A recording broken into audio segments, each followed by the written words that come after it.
Huge fight announcement today. Headlining the January 16th UFC Fight Night card, you've got former featherweight champion Max Holloway taking on number 4 ranked Calvin Kattar. Big matchup here, boys. Mr. Wells, you like it, and initial thoughts on the fact that we're going to see Holloway in a non-title fight in 2021.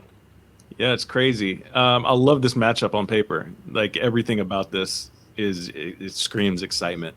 Given we know how Max Holloway fights, we know how Calvin Kattar fights. They're both come forward, stay in the center of the octagon, and let's trade type of fighters. So that's either going to make for 5 rounds of hell, and somebody's leaving with a whole lot of damage, or somebody's going to get clipped hard and they're taking a nap.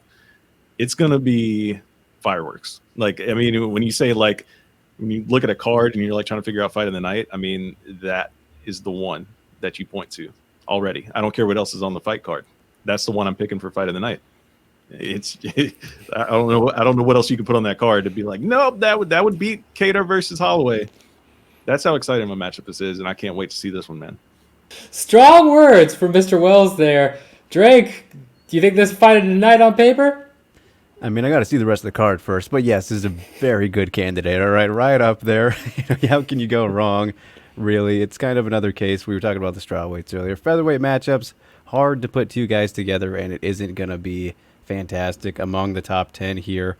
This is a fight, kind of a lot of people were thinking about for Holloway's next fight if it wasn't going to be that Volkanovski trilogy, which I'm happy that it isn't, just because I like to see freshness, and Holloway's just been floating around the title for so long now, and rightfully so, he was the champion and everything, but crazy to think he will be in a non-title fight. Still 5 rounds. The last time he was in a non-title fight was that Ricardo Lamas one. You remember what happened in that fight? So if there's anything to think about Holloway in non-title fights, that's just automatically fun and exciting. And, Calvin Kattar, one of those guys with that attitude who I feel like he kind of rises to the occasion in these big moments. Of course, kind of faltered against the beat, but came on strong towards the end there. Who knows what would happen if that fight had 5 rounds. I just like to see Holloway in a fresh new matchup and everything, and a massive step up for Calvin Kattar, So, yeah, this is a very exciting fight, and I'm happy to see freshness. That's my big thing about all this. Yeah, definitely some freshness here, and I'm with Matt 100% here that this fight alone, I'm watching that fight night card. I don't care what else you put on there. I wouldn't necessarily do fight of the night because I also agree with Drake. If they threw something bonkers on there, yeah, okay, maybe that takes it. But this is a contender regardless. Doesn't matter what else you put on the card. This is a contender for fight of the night on paper, any way you look at it. Love this matchup. Going to be crazy to see Max in a non-title fight. It's also a little bit strange, I guess, and maybe it's just because I've been preconditioned here that I figured he would move up to 155, right? We've seen the struggling weight cuts. We've seen him move up to 155 and have a close fight with Dustin Poirier for the interim title at lightweight. A lot of people figured after, his second loss to Volk, he might move up to lightweight and continue there, but he's staying at 145. Does that shock either of you at all? Yes, it does. It does shock me a little bit. He's lost 3 of his last 4, right? And you would think that at this point in his career, he would love to kind of eliminate a little bit of stress on the body. And by doing that, by going up to 155. I mean, when he tried it, who did he try it against? He tried it against a surging Dustin Poirier. Like, it's not an easy task for anybody, right? So I get why he could possibly kind of be shied away from it. Maybe, a lot of some people were saying like, oh, he's too small for 155, or, he just didn't have the right speed for the division or whatever have you. I chalk it up more so to he didn't allow his body to fill out like a true 155er, right? He didn't put on enough muscle. But I'm a little shocked. But again, like if he wants to go back and get his title, that's the division to do it in. I mean, obviously, or get a title rather. That's the division to do it in, because he's still ranked, right? He's still ranked number 1, right? Yeah, still number 1 ranked in the division. So conventional wisdom would think if you're number one and you win a fight, you're going to get another title shot, right? But my original response to this, do I like this fight, was yes on paper, but I kind of hate it because if he wins, you kind of have to put him in there for a third fight against Volkanovski, right? Well, that's a really good question. I don't know on that one. He has lost to Volkanovski twice. They may make him go through a couple of contenders before they give him that third rematch if Volk continues to win. Drake, what are your thoughts on that? Yeah, no, it's kind of a little bit similar to the Whitaker at middleweight situation where, he lost recently kind of thing where you're in a weird position having staying very close to the top and just continuing to win was like, what are you going to do? You're going to just lose on purpose kind of, yeah, you know what I mean?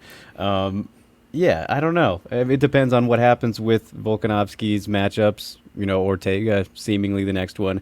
Another recent Max opponent. That would be best case scenario. That'd be very interesting to market that one, assuming, let's say, Ortega and Holloway win both of these next fights and then rematch with Ortega as the champion. That would be kind of a really crazy cool thing to see, especially with the developments we saw from Ortega in his last fight. But then maybe they would do a Volkanovski instant rematch for him too. You never know with that kind of stuff. Yeah, and I mean, as for the Holloway, surprising to see him stay at featherweight.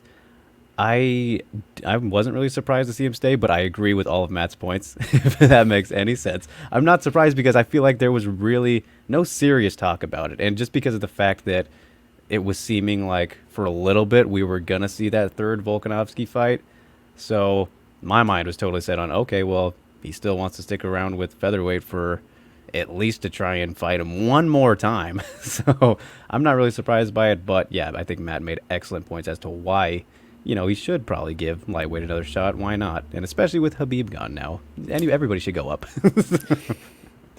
Yeah, I mean, I think that's the biggest factor for me is that Khabib is seemingly gone, or if he comes back for his 30-0 fight, he's going to be gone after that, right? Mm-hmm. So give him some time, give Max some time to put on some weight, fill out a little bit. He still did very well in that Poirier fight, right? It wasn't a blowout where Poirier just starched him. It was 48-47 on several judges' cards. I think maybe all of them. It was very close.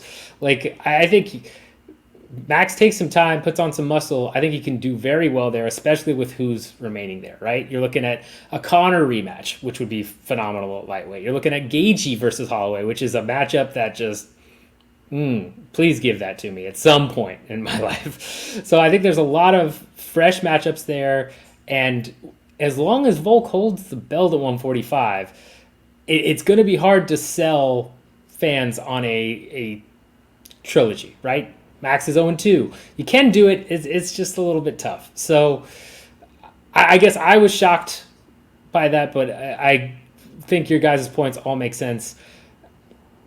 Let's get to the prediction time here. Kattar versus Holloway. Who you got, Mr. Wells? Man, oh man, hard to pick. I'm gonna go with Holloway though. I'm gonna go with Holloway. It's just too many arrows point to him winning. I mean, listen, the fight gets announced on the same day his now fiance said yes.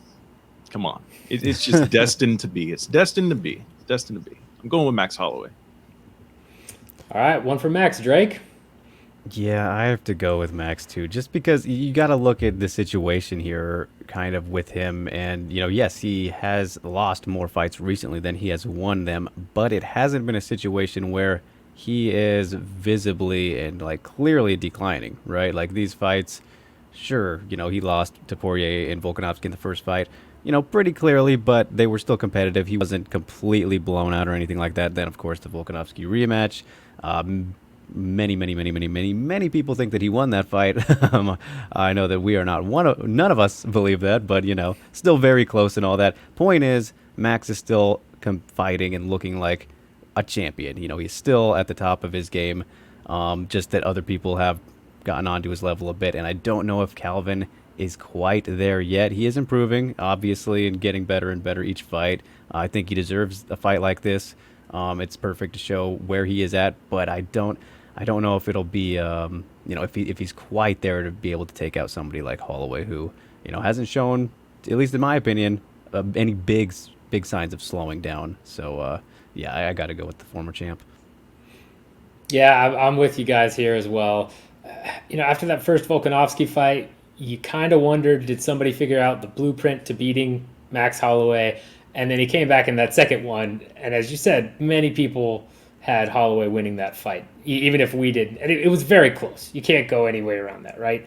So I can't see a path to victory for Calvin here, especially because Holloway has just a chin of pure granite, right? He's gotten rocked maybe once or twice. And Poirier, I believe, rocked him a couple times. But other than that, he's just walked through shots. I mean, even when you had McGregor down there knocking everybody out, he didn't knock out Max Holloway, right? He took him to decision. That says a lot when McGregor basically finished everybody else that he went through in the division, including Aldo. So I think Holloway's going to win this one. I think it's probably going to be a decision. I don't think he finishes Calvin, but we'll see. But yeah, either way, should be fight of the night material, hands down, unless they put on Ngannou versus Lewis too, just off the top of my head. I don't know. Or Hamzat versus anybody. Yeah, preferably Hamzat versus Ngannou and Lewis. Tag team, yes. Handicap match. In one night. Yes. If you want to know more about that, first of all, hit that like button, hit that subscribe button. Let us know if you think this matchup makes sense, who you expect to win versus Holloway versus Kattar, because this is a good fight.